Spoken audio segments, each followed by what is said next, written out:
Hello friend, good morning. তো এই ঘটনাটা হচ্ছে আন্দুল রানীবেলা স্কুলের ঘটনাটা। বাচ্চা একটা ছোট্ট বাচ্চা শিশু, ওই 2 ক্লাসে পড়ে।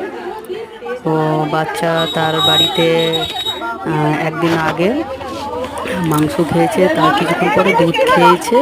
তারপরের দিনকে 6:30টার সময় ক্লাস জয়েন করেছে। ক্লাস জয়েন করার পর ঠিক ছুটি হবার 5 মিনিট আগে বাচ্চাটা অজ্ঞান হয়ে পড়ে গেছে। তো তারপরের দিনকে মানে কিছুই খায়নি, যেদিনকে ক্লাস জয়েন করে সেদিনকে কিছুই খায়নি।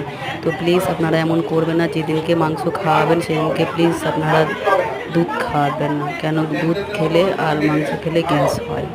আর দুধ একটা শুদ্ধ জিনিস, তো দুধের সঙ্গে মাংসের সঙ্গে কখনো দুধ খাওয়াবেন না। তো ভিডিও যদি ভালো লাগে তো অনেক শেয়ার করুন, যাতে প্রত্যেকটা মায়ের কাছে যায়।